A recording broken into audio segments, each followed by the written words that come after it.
สบายดีท่านผู้ชมกลับมาพบกับช่องทอล์กเดอะนิวและใน EP นี้เนาะเราจะมาเว้าถึงสินค้าเกษตรของสปลาวเฮาในปัจจุบันถือว่ามีการรายงานข่าวออกมาเมื่อบ่นานมานี้ท่านผู้ชมเนาะก็คือในมื้อนี้นี่แหละมื้อวันที่4มิถุนายนนี่แหละที่ว่ามีการรายงานข่าวออกมาว่าสปปลาวเนาะส่งออกมักม่วง90ต้นเนาะขบวนทำอิฐไปสู่สปปจีนเนาะ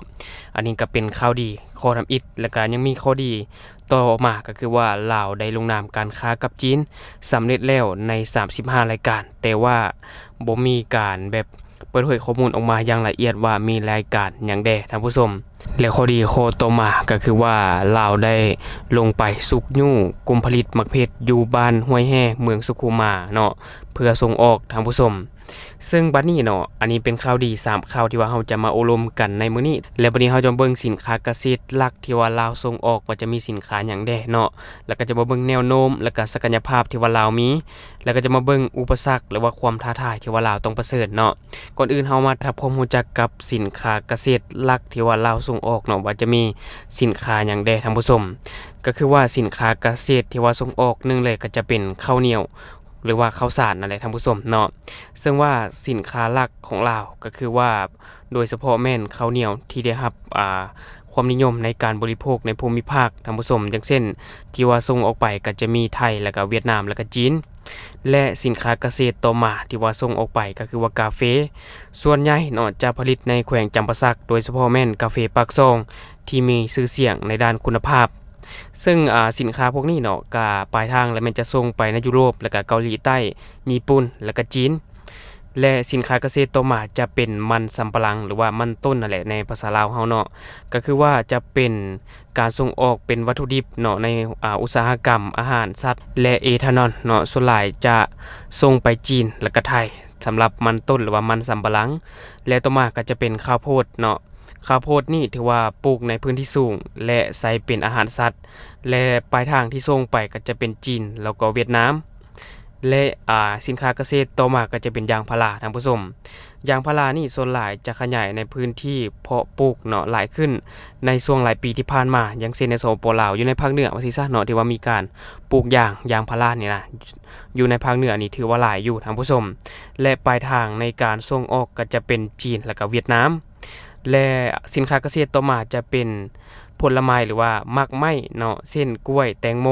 ที่ว่ามีการส่งออกเป็นมักไม้สดเนาะโดยเฉพาะแม่นกล้วยหอมที่มีปลายทางส่งออกไปก็คือว่าส่งไปจีนไทยแล้วก็เวียดนามและต่อมาจะเป็นพืชสมุนไพรเนาะและพืชป่าเช่นไม้หอมหรือว่าสมุนไพรแห้งใช้ในอุตสาหกรรมยาแผนจีนโบราณเนาะที่ว่ามีการส่งออกจีนโดยเฉพาะเลยแหละตัวนี้ท่านผู้ชมและวันนี้เราจะมาเบิ่งแนวโน้มและศักยภาพที่ว่าลาวมีในปัจจุบันท่านผู้ชมลาวนี่ถือว่ามีข้อตกลงในด้านการค้าเสรีกับหลายๆประเทศว่าจะเป็นในกลุ่มสมาชิกอาเซียนเนาะที่ว่าลาวมีผลสิทธิผลประโยชน์ด้านภาษีและ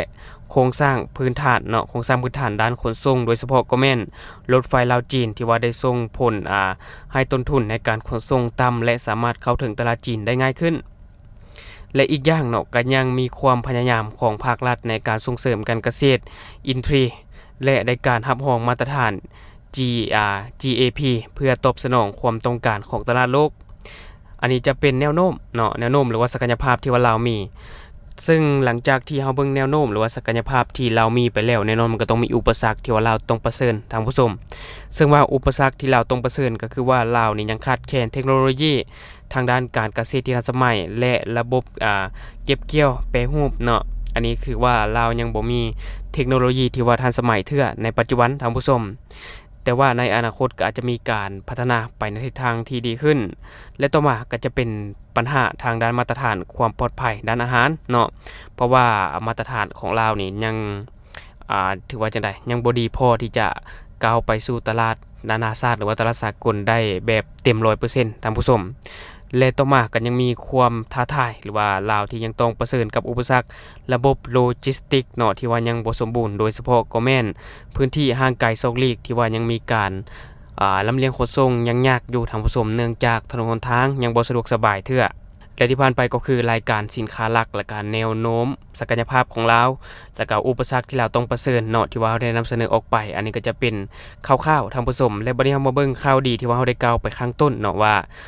ลาวจะส่งออกมะม่วงไปจีนจำนวน90ต้นหรือว่า90ตันเนาะสำหรับคนไทยเขาจะเอิ้นว่า90ตันแต่สำหรับลาวจะว่า90ต้นท่านผู้ชม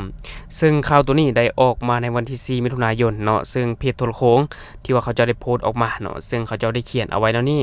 ส้มเซยสปปลาวที่ว่ามีการส่งออกมะม่วงสดขบวนทำอิฐไปสู่สปปจีนจำนวน90ต้นซึ่งในวันที่30พฤษภาคม2025ได้มีพิธีเปิดขบวนขนส่งมากไม้สดขบวนทำอิฐจากสปปลาวไปสปปจีนเนาะอยู่ที่นครเวียงจันทน์โดยมีท่านลินคำดวงสวรรค์รัฐมนตรีกระทรวงเกษตรกรรมและป่าไม้มีท่านนางลีซีเจิ้นที่ปรึกษาทูตเศรษฐกิจการค้าและพร้อมด้วยภาคส่วนที่เกี่ยวข้อง2ฝ่ายเข้าร่วมท่านผู้ชม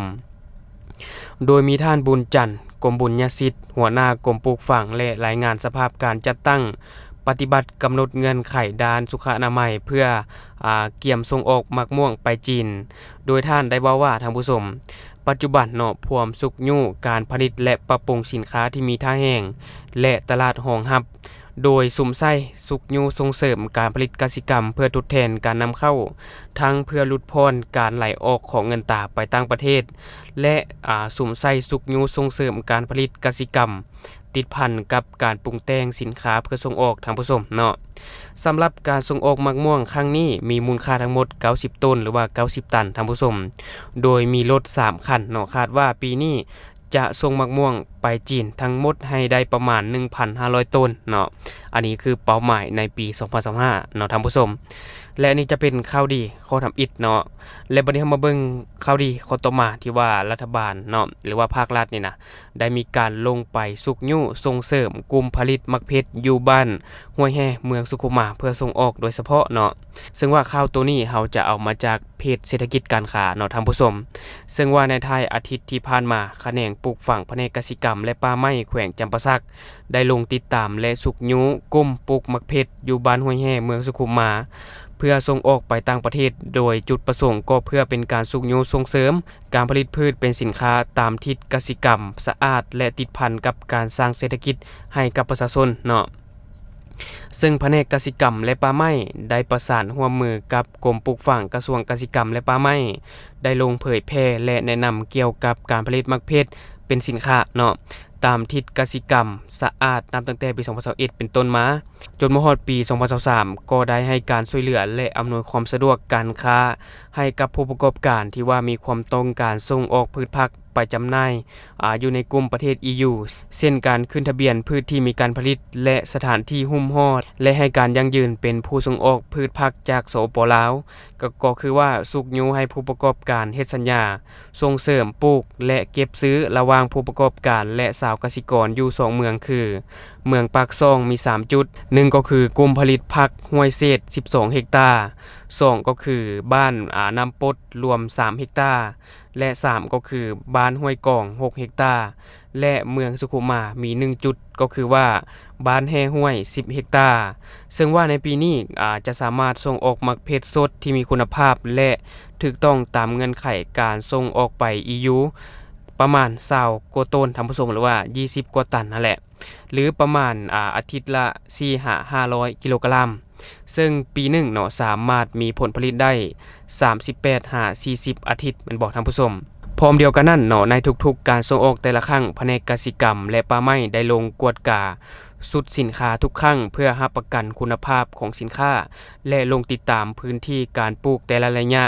โดยการจะสุ่มใส่การกวดกาหาสารพิษตกค้างและการวางกับดักแมงไม้ศัตรูพืชและการติดตามพยาธิศัตรูพืช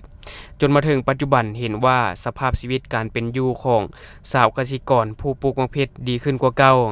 และมีความมั่นคงด้านการตลาดและราคาแต่อย่างใดก็ตามในระยะที่ผ่านมาก็เห็นว่าพบปัญหาการระบาดของพยาธิศัตรูพืชเป็นแต่ละระยะเนาะและปัญหาปัจจัยการผลิตที่มีราคาสูงเนื่องจากว่าค่าเงินกีบอ่อนค่าลงท่านผู้ชมอันนี้ก็จะเป็น เนื่องในข่าวที่ว่าได้มีการโพสต์ออกมาเนาะถือว่าเป็นข่าวดีที่ว่าสปปลาวจะมีการส่งสินค้าเกษตรออกไปสู่ต่างประเทศว่าจะเป็นอยู่ในยุโรปแล้วก็อยู่ในเอเชียของเราท่านผู้ชมเนาะอันนี้ก็ถือว่าเป็นข่าวดีที่เป็นสัญญาณที่เฮ็ดให้เศรษฐกิจของเราจะฟื้นโตเนื่องจากว่า